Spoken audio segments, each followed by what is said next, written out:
Hello, guys. Mike's here again through phone today. Hey, what up? Let me put you on speaker, bro. Okay. Can you hear me? Yep. I'm gonna turn the volume up. You got it? Yep. Yo, what's good, man? Good. Everything's good. Yeah, today, me and Mike are mainly going to talk about the Super Bowl. And maybe some other stuff. Oh, the Pro Bowl? The Scrub Bowl? Oh my god. The signal kind of fuzzy. Huh? I don't know what's going on. You can hear me? Yeah, I can hear you. It's just breaking up a little. Ah, okay. You might, okay. But yeah, you saw the Pro Bowl? Did you see that? No, I didn't even get to watch it, dude. What'd you think of it? I didn't watch it, I just looked at the box score, and it's probably the most scrubbiest thing I have ever seen in my life. I mean, I see highlights from it where they're just trying to lateral hard, and Saquon Barkley was playing defense for no reason, even though he's a running back, and they're just getting guys in there, stuff like that. It was whack. And what was it? AFC killed them 26-7. But I looked at the stats from all the players, and all of them had the shittiest stats ever, on both sides. How the fuck did AFC scored 19 more points than the NFC is beyond me. Because I didn't see a lick of difference. But maybe yeah. AFC's pretty straight, I don't know, but maybe it's just the individual players, not necessarily the depth of the conference. Yeah. You know? Yeah, what a joke, the Pro Bowl. My god. It used to mean something. It used to mean something. I don't know why they can't make it important, make it determine what Super Bowl team's home and which one's away, like baseball does with their All-Star game, something like that, so that players playing would actually have some form of investment in it. Yeah, in baseball they actually care who wins the game, you know. In football, nobody gives a fuck. Oh, it's just scrubby. Yeah, but yeah, for Super Bowl predictions, I'm picking the Rams. Okay, I'm picking the Pats. Oh, of course. Tell me your score prediction. What's the final score gonna be? I think it's gonna be close, but everyone's picking a high-scoring game. But I don't know. I actually think it might be low-scoring. I'm thinking it's gonna be 17-14. Or 20 to 17, around there. Okay, that's not a bad pick. I'll tell you what I picked. You want to hear this? Yeah. I picked the Pats winning by a narrow margin, 21-20. Oh, the one-pointer. If only there was a one-point score in football, the Pats would epitomize that. They'd get 35 a game, just 1, 2, 3 at a time, you know? There actually is a one-point score in Canadian football, believe it or not. How does that even work? I don't know. I forgot, but it didn't really sink in really well, so might be something a little... It doesn't happen often, even in Canadian football. But yeah, I picked the Rams because I think, in all honesty, I think it's a lot of it's just the way they carry themselves. But if we're gonna go by stats, basically, because the Patriots have been running the shit out of the ball, they haven't really passed that much in the playoffs from what I've seen. They were more run favor. And even though Rams are shitty at the run, you gotta keep in mind that they're gonna be focusing on stopping the run, so they're gonna make adjustments. You said the Rams are shitty at the run? Oh yeah, they're last in the league in run yardage allowed. What are they ranked? They're bottom half? 26, 27. But they're 6th or 5th in pass defense and pass rush and everything. So yeah, typically teams get more yardage from passing anyway. Yeah, it's really about closing the game out with the running ability. Yeah, and that's the only issue though, because New England has been running the ball a lot. But the thing with that is that, like I said, Rams will probably make adjustments. But I also think that New England's gonna wanna, if New England wants to keep the score up, because that Rams offense is so balanced, because because not only can they pass and the run the ball, they have two great running backs in Anderson and Gurley. I mean, they're. True. They're. It's rare to get that many good players on a team at the same position. I mean, when you get called the next greatest show on turf, it's for a reason. And that New England. Rams had pretty good receivers the entire year. I know Cooper Kupp is out. Probably for a little while. The offseason, he's going to have to recover. Yeah, of They course. got, Robert Woods. They got Brandon Cooks. They basically went to every team that was pretty decent with a receiver, and they said, hey, we want your best receiver. Hey. And the Rams just got him. Or They AKA. did that for defensive players. They did it for, cornerbacks with Gilmore from Buffalo, Yeah. and they had Revis for a little bit. Or AKA, hey, you want a ring? You want a ring? These teams are the epitome of stacked free agent building bullshit, They're just good at making off-season moves and stuff like that. So I think no matter what, it'll be a close game. Yeah. Some people are predicting a blowout. I don't think so. I think it's going to be close. Well, Denver and Seattle Super Bowl, everyone thought that would be close. But look at that. I mean, that was the first Super Bowl blowout in decades, how really. lucky both teams got to even be in the Super Bowl, okay? The Yeah. Patriots had to win an overtime game, and so did the Rams. And the Rams shouldn't have won. The Patriots, you could argue the same thing with less effect, I guess. What do you think? I think they both deserve it. I think, well, keep in mind the both seeds were 1 and 2, so they were relatively close teams.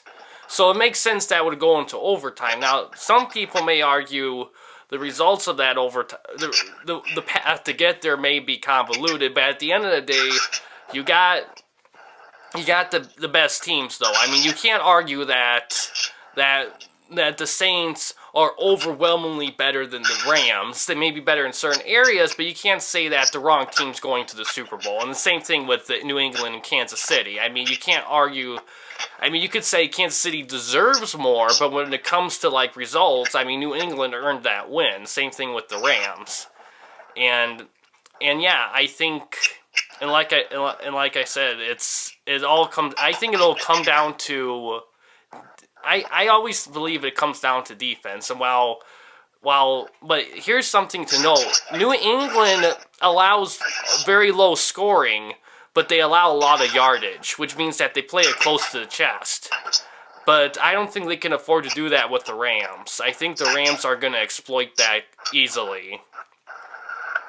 Potentially, it could be either a shootout or a defensive struggle, depending on how the game goes. But I think it'll be a close game. I'm going to stick to that prediction. Yeah, I say it's going to range from defensive to well balanced. To say it's a shootout, I don't know. I feel like both. I don't see either team scoring less than 14 points. I think they're both just too good overall. Yeah, I think at least 14's a fair guess.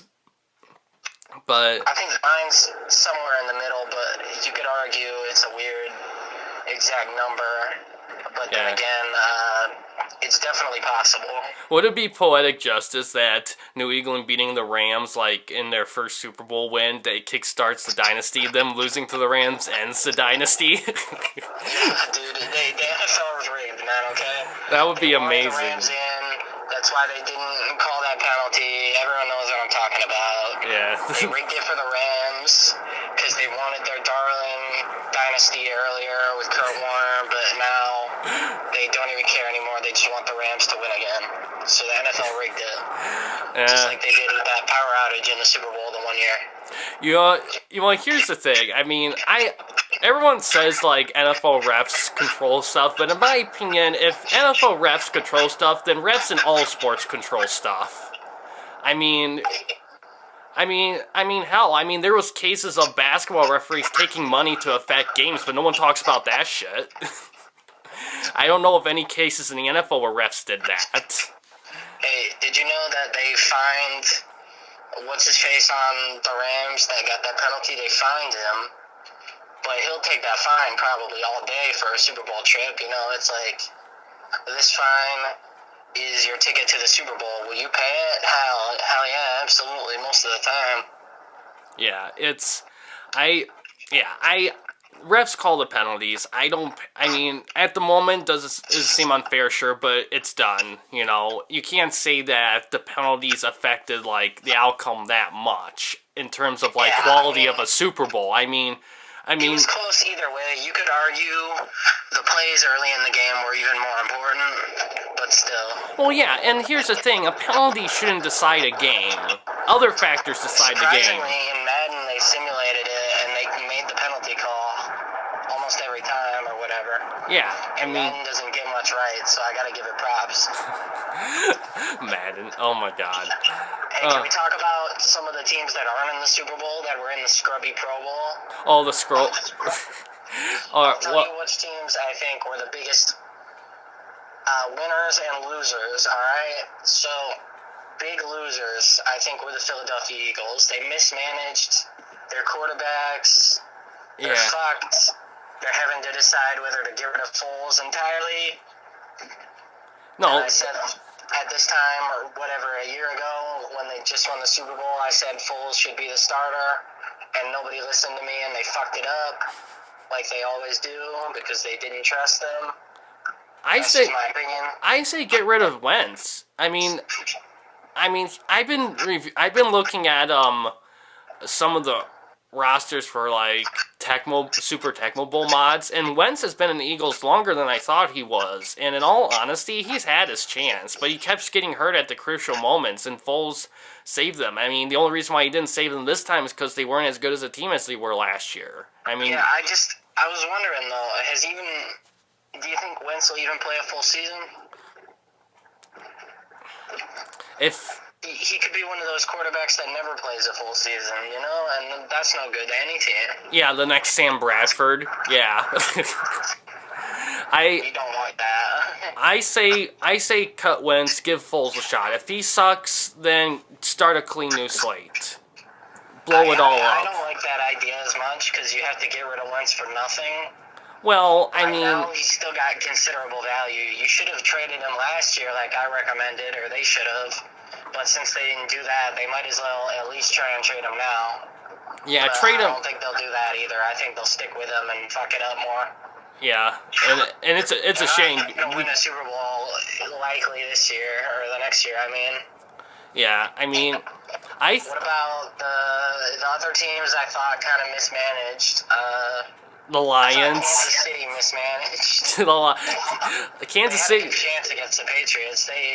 They could have done better, honest. In all honesty, I think the Lions, but a little differently than other teams. I think the biggest problem with the Lions wasn't the team itself, it was expectations of everyone else. Because we all thought the Lions thought the head coaching thing would be like signing a new free agent to the team. Doesn't change. I think the Lions thought they were better on offense and defense, and neither was willing to step up. I think with Kansas City, there were a little more expectations, but they kind of didn't meet those, you know? The Lions didn't have as much expectations, so they're not Yeah.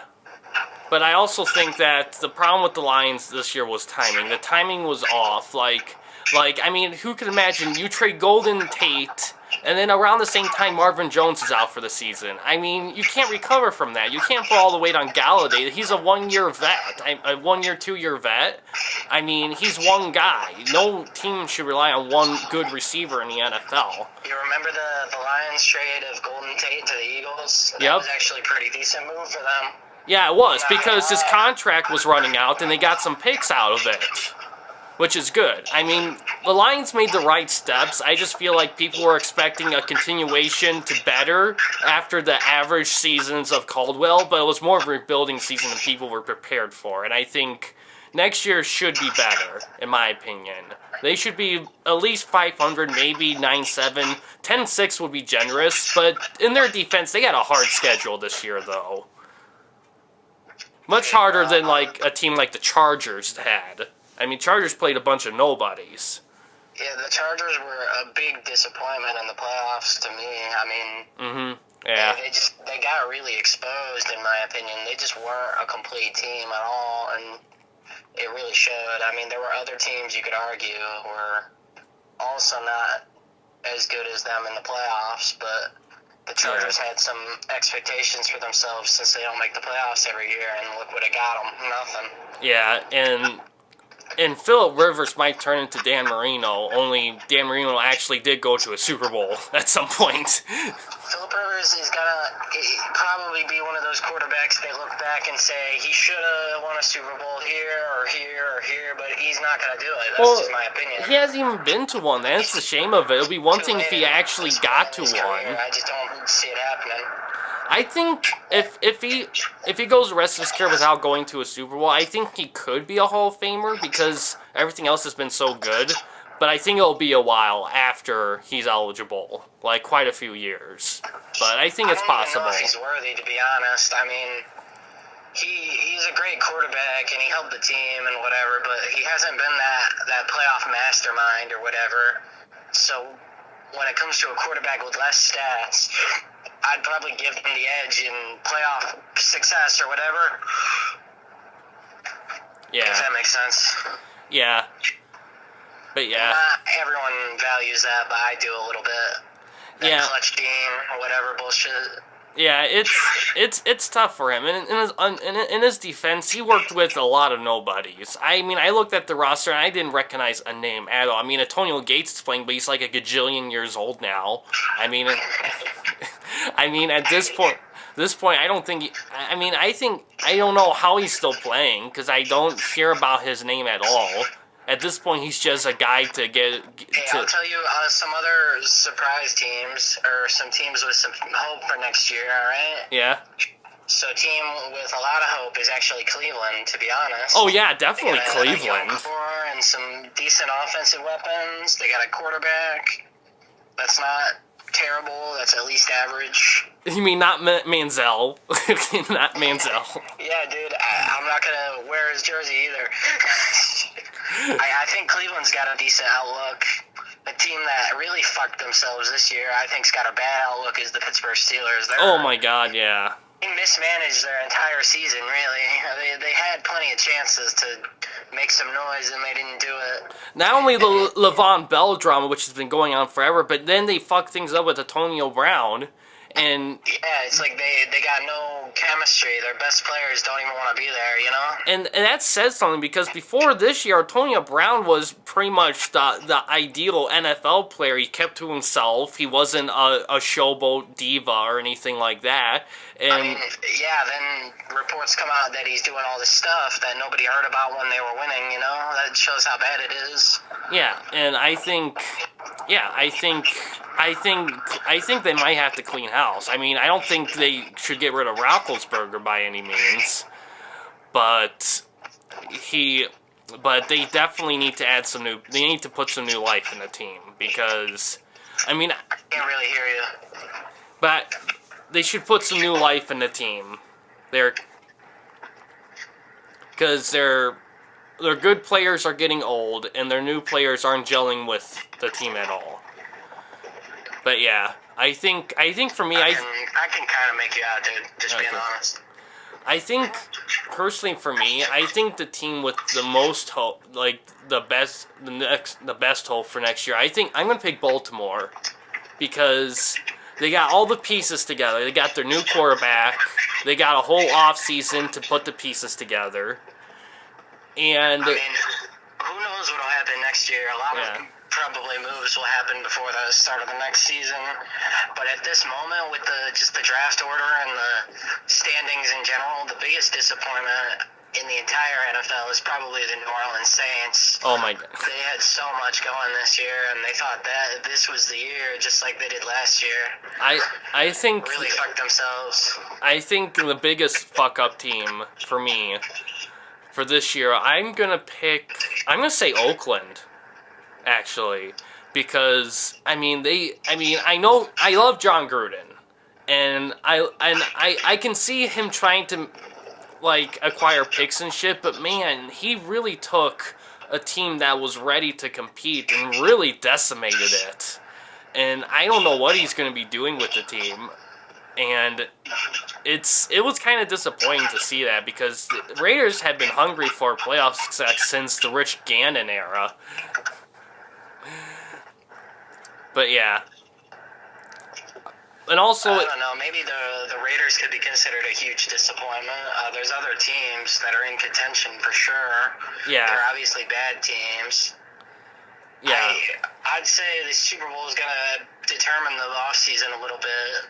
Oh yeah, because if New England wins, then I mean Gronkowski's considering retiring, which is he probably should because he broke his arm like 5 times or some shit like that. I mean the guy's like probably him. Brady says he's not going to retire, but I have a feel like if he does win, I feel like it might be tempting to go out on top. See what happens. I wouldn't count on any retirements yet, but we'll see.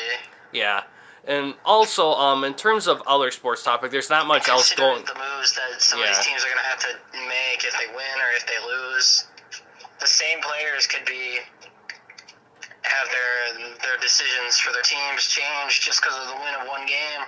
Yeah, it depends on everything. I think you got to look at, for the future, the Rams probably got that core, but New England, who knows how long they're going to have it. Let's see. I mean, Belichick can stay on. These free agent moves, and the Rams have done a little bit of the same thing, but they still got a younger quarterback and younger talented players at some positions. So. And their 30-year-old coach. We'll see how it plays out. You know what I mean? Yeah. And also. Anything else we should talk about? Well, let's go over here. Well, I don't know if there's anything going on in the NBA. I know the All-Star game's coming up for the NBA.